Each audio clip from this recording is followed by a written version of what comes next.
ठीक है, इसमें एक सवाल था जिसमें पूछा गया था कि क्या हाई बॉडी काउंट वाले पुरुषों को लो बॉडी काउंट वाली महिलाओं को डेट करना चाहिए या लो बॉडी काउंट वाली महिलाओं को पसंद करना चाहिए। तो मुझे लगता है कि इस शो में इसका दूसरा पहलू भी दिखाया गया है।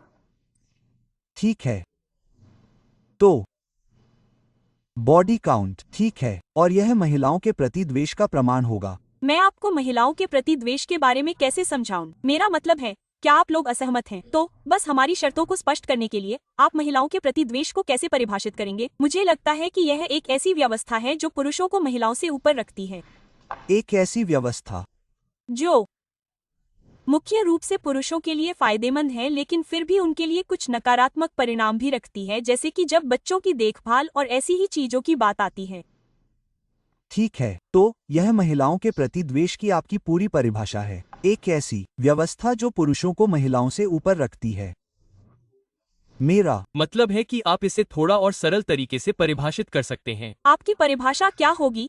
यह महिलाओं के प्रति पूर्वाग्रह या नफरत जैसा होगा। ठीक है, हाँ। तो अगर आपके मन में महिलाओं के प्रति पूर्वाग्रह या नफरत है तो यह नारी द्वेष होगा। ठीक है, सही। क्या आप इस परिभाषा से सहमत हैं? मुझे लगता है कि यह इसका एक हिस्सा है, लेकिन मुझे लगता है कि कुछ रूढ़ियों को अपनाने के लिए आपको महिलाओं से नफरत करने की जरूरत नहीं है। हाँ, ऐसी ही चीजें। हाँ, मैं सहमत हूँ। आप महिलाओं के प्रति बिना किसी जरूरी मारपीट के भी उनके प्रति नारी द्वेषी या पूर्वाग्रही हो सकते हैं। ठीक है। तो और मुझे लगता है कि यह आपकी पिछली परिभाषा हो सकती है। व्यवस्था महिलाओं पर पुरुषों को प्राथमिकता देती है। यह पितृसत्ता से संबंधित होगा जो कुछ हद तक नारी द्वेष से जुड़ा है, लेकिन नारीवाद के मुख्यधारा के सिद्धांत से कहीं अधिक है। तो ठीक है, नारी द्वेष की आपकी परिभाषा के साथ मैं ये पूछना चाहूंगा कि विशेष रूप से आपको क्या लगता है कि मुझे क्या लगता है कि नारी द्वेषी है? मुझे आपकी विशिष्ट मान्यताओं के बारे में नहीं पता है, लेकिन मुझे पता है कि आपने पॉडकास्ट में देखा है। मैं यह सामान्य तौर पर कह सकता हूँ कि आप शायद सोचते होंगे कि महिलाओं को अधिक पारंपरिक होना चाहिए, शायद साथ में सोना नहीं, शायद यौन संबंध न होना। क्या यह सच है या मैं पूरी तरह से गलत हूँ? आपने बॉडी काउंट का जिक्र किया है, तो मुझे लगता है कि यह बात उठाना उचित है। मुझे लगता है कि पुरुषों और महिलाओं दोनों में ही स्वच्छंदता बुरी होती है। हालांकि अगर मैं ये भी कहूँ कि स्वच्छंदता ठीक है, तो निष्पक्षता से कहूँ तो मुझे लगता है कि पुरुषों में स्वच्छंदता उतनी बुरी नहीं होती जितनी महिलाओं में होती है। मुझे लगता है कि इसे एक पल में समझाते हैं। मुझे लगता है कि ये दोनों में ही बुरी होती है। मुझे लगता है कि दोनों में थोड़ा अंतर होता है। तो मुझे लगता है कि यह अलग होने का एक कारण ये है कि यह शरीर क्रिया विज्ञान और जीव विज्ञान में अंतर होता है। इसलिए क्योंकि महिलाओं में संभावित गर्भधारण का जोखिम होता है। अगर कोई महिला अपनी स्वच्छंदता के कारण गर्भवती हो जाती है तो इसका महिला पर कम से कम शारीरिक प्रभाव पड़ता है, जबकि हाँ, अगर कोई पुरुष गलती से किसी महिला को गर्भवती कर देता है और वह बच्चे को अपने पास रख लेती है तो इसका उसके जीवन पर असर पड़ सकता है और उसे गुजारा भत्ता देना पड़ सकता है। तो मैं मानता हूं कि हालांकि मैं फिर भी तर्क दूंगा कि तुलनात्मक रूप से इसका असर महिलाओं पर ज्यादा होगा और जैविक रूप से इसे नकारा नहीं जा सकता, क्योंकि उदाहरण के लिए महिलाएं प्रसव के दौरान मर सकती हैं। क्या आप सहमत हैं? मेरा मतलब है कि यह प्रमाणित हो चुका है। हाँ, सही है। तो महिलाओं में स्वच्छंद संभोग की जैविक सच्चाई ये है कि अगर आप यौन क्रिया में शामिल होने के कारण मर सकती हैं, जैसे कि आप मोटरसाइकिल पर सवार होने के कारण मर सकती हैं, आप गाड़ी चलाने के कारण मर सकती हैं, आप अपनी कार चलाने के कारण मर सकती हैं। हाँ, जरूर। और यह जोखिम शायद पुरुषों और महिलाओं के बीच समान रूप से होता है। यह थोड़ा भ्रामक है, लेकिन मैं कहूंगा कि हाँ, अगर कोई पुरुष किसी महिला को गर्भवती करता है और फिर प्रसव के दौरान उसकी मृत्यु हो जाती है तो उसकी जिम्मेदारी क्या होगी? मुझे लगता है आप जानते हैं, टेंगो के लिए दो की जरूरत होती है ना, लेकिन यह वास्तव में मेरे दृष्टिकोण का खंडन नहीं करता है कि स्वच्छंद संभोग के संबंध में हाँ, महिलाओं को गर्भवती होने के मामले में कुछ जोखिम होते हैं जो पुरुषों को नहीं होते। और इसके अलावा भी कई अन्य कारण हैं। कुछ सामाजिक कारण भी हो सकते हैं।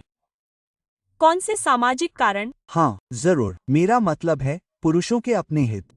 उदाहरण के लिए, महिलाएं आमतौर पर पुरुषों के अनैतिक कामों को उतनी सख्ती से सजा नहीं देती जितनी पुरुष महिलाओं के अनैतिक कामों को सजा देते हैं, सिर्फ अपने डेटिंग हितों के लिए। और मुझे यह समझ नहीं आता, तो पुरुषों महिलाओं पर इसका क्या असर होता है? हाँ, तो आप इस बात से सहमत हो सकते हैं कि यह जरूरी नहीं कि यह उचित हो। क्या इससे अनैतिक काम और भी बदतर हो जाता है? मुझे समझ नहीं आता कि यह इस बात पर निर्भर करता है कि आप इसे नैतिक दृष्टिकोण से कैसे देखते हैं। क्या यह महिलाओं के लिए बदतर है या समाज के लिए? क्योंकि मैं इस बात से सहमत हूँ कि एक स्वच्छंद महिला होने के नाते आमतौर पर गर्भवती होने और ऐसी ही अन्य चीजों के खतरे होते हैं, लेकिन मुझे नहीं लगता कि इसका नैतिकता से कोई लेना देना है। मैं कोई नैतिक तर्क भी नहीं दे रहा था। ठीक है, फिर मैं थोड़ा उलझन में हूँ कि तर्क क्या है। आप उलझन में हैं कि तर्क क्या है? आप मुझसे पूछ रहे थे। ठीक है, हम थोड़ी सी उलझन में जा रहे हैं, लेकिन मूल रूप से मैं इस बात का सबूत मांग रहा था कि मैं या ये शो किस तरह से नारी विरोधी है। और आपने कहा, ठीक है ब्रायन, आपके शरीर की गिनती पर ये विचार हैं। और वास्तव में देखिए, फिर से आमतौर पर मुझे नहीं लगता कि पुरुषों या महिलाओं को स्वच्छंद होना चाहिए, लेकिन मैं इस वास्तविकता को भी स्वीकार करता हूं कि जब वहां अंतर की बात आती है, मेरा मतलब है, क्या आप गर्भावस्था के जोखिम के बारे में मेरे पहले दावे से असहमत हैं? मुझे लगता है कि किसी भी चीज का जोखिम होता है। जरूर, खैर जाहिर है कि किसी भी चीज का जोखिम होता है, लेकिन मैं उस विशिष्ट जोखिम के बारे में पूछ रहा हूँ। प्रसव के दौरान महिलाओं की मौत हो सकती है, यह सही है। सही। तो अगर कोई महिला स्वच्छंद यौन संबंध बनाती है, तो क्या आपको लगता है कि उसके गर्भवती होने की संभावना उस महिला की तुलना में ज्यादा है जो पूरी तरह से संयमित है?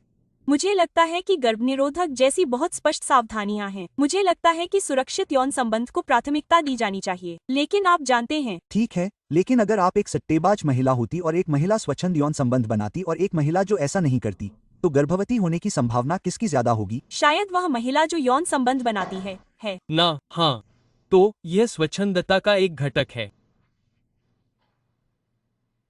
क्या? मुझसे कुछ पूछा जा रहा है? अच्छा, यहाँ एक विषमता है। तो मेरा मतलब है कि आप बस यही पूछ रहे थे कि ठीक है, मेरा दावा क्यों था कि क्या पुरुषों और महिलाओं में स्वच्छंदता अलग अलग होती है? प्रश्नवाचक चिन्ह। हाँ। तो यह एक ऐसा परिदृश्य है जिसमें ऐसा होगा। ठीक है। क्या इससे मैं एक नारी द्वेषी के तौर पर स्थापित हो जाता हूँ क्योंकि मैं बुनियादी जीव विज्ञान में विश्वास करता हूँ? नहीं। मैं उनके जवाब से सहमत हूँ। सही है, ठीक है, लेकिन मुझे लगता है कि मैं समझने में असफल हो रहा हूँ। ओह, मुझे लगता है कि अगर मैंने वास्तव में शोध किया होता और सबूत पाया होता, तो मुझे यकीन है कि मैं एक दावे के साथ आ सकता था। मैं आपको बाद में एक पेपर लिख सकता हूँ, लेकिन मैंने इसके लिए तैयारी नहीं की थी। तो ठीक है, आपने इसे अपने प्री शो नोट्स में दिया था। मैंने कहा था कि यह अस्पष्ट रूप से नारी द्वेषी है। हाँ, कैसे? मुझे लगता है कि हमने अभी अभी इस पर बातचीत की है। ठीक है, आपने बॉडी काउंट के बारे में कुछ बताया, लेकिन मुझे नहीं लगता कि इससे यह स्थापित हो जाता है कि यह नारी द्वेषी है। लैंगिक रूढ़ियों और लैंगिक मानदंडों और ऐसी ही चीजों को आगे बढ़ाना, मुझे लगता है, आप जानते हैं, शायद आप विशेष रूप से नहीं, लेकिन मुझे लगता है कि कुछ मेहमान और कुछ विषय हैं। मुझे लगता है कि यह महिलाओं को बुरा दिखाना है, और मुझे लगता है कि यह है, आप जानते हैं, मुझे लगता है कि मैं वास्तव में आपके दर्शकों के आंकड़े जानना चाहूंगा। मेरा अंदाजा है छोटे लड़के। ओह हाँ, जरूर, हम वो कर सकते हैं। मैं समझ जाऊंगा। हम आंकड़े लेंगे और फिर हम आपके कुछ दावों पर बात करेंगे, क्योंकि हमारा काम अभी यहीं खत्म नहीं हुआ है। आपके पास क्या है? ओह, मैं बस यही कहने जा रहा था कि पिछली बार आपके शो में आने से पहले मुझे लगा था कि आप नारी द्वेषी हैं, लेकिन फिर मैंने पूछा कि क्या आप समान अधिकारों में यकीन रखती हैं, और आपने हाँ कहा था। जहाँ तक मुझे याद है, मुझे लगता है कि मैंने वो पूछा था और आपने हाँ कहा था। लेकिन मुझे पता है कि आप कहती हैं कि ओह, मुझे बस ऐसा नहीं लगता। मुझे लगता है कि एक बार आपके पॉडकास्ट पर जाने के बाद मुझे नहीं लगता कि आप अब नारी द्वेषी हैं, क्योंकि मैंने आपसे 8 घंटे तक बातचीत की थी। तो अगर आप समान अधिकारों में यकीन नहीं रखती हैं, तो क्या आप स्वाभाविक रूप से नारी द्वेषी बन जाती हैं? मुझे लगता है कि हाँ। ठीक है। तो क्या आपको लगता है कि महिलाओं को सेना में भर्ती किया जाना चाहिए? हाँ। क्या आपको लगता है कि महिलाओं को सेना में भर्ती किया जाना चाहिए? मुझे लगता है कि हाँ। ठीक है, मेरा मानना है कि किसी को भी ड्राफ्ट नहीं किया जाना चाहिए, लेकिन मेरा मानना है कि ड्राफ्ट खत्म नहीं होने वाला है। राष्ट्र अपने नागरिकों को बुलाने का अधिकार नहीं छोड़ने वाले हैं। मैं राजनीति की बात नहीं कर रहा हूं, मैं बस ये कह रहा हूं कि यह एक निजी धारणा है। क्या ड्राफ्ट और राष्ट्रीय सुरक्षा और इस तरह की चीजें राजनीति नहीं हैं? राष्ट्र किसी भी तरह के सैन्य संघर्ष की स्थिति में अपने नागरिकों को बुलाने का अधिकार नहीं छोड़ने वाले हैं। इसलिए हम कह सकते हैं कि कोई ड्राफ्ट नहीं होना चाहिए, लेकिन हकीकत यह है कि एक ड्राफ्ट है। ये देखते हुए कि एक ड्राफ्ट है, क्या महिलाओं को भी पुरुषों की तरह ही इसके अधीन होना चाहिए? ठीक है, दिलचस्प। हालांकि मैं जल्दी से यह जानना चाहता हूं कि निक, पीडीएफ तैयार करो। ठीक है। मेरे आंकड़ों के साथ पीडीएफ में जाने से पहले एक छोटी सी बात।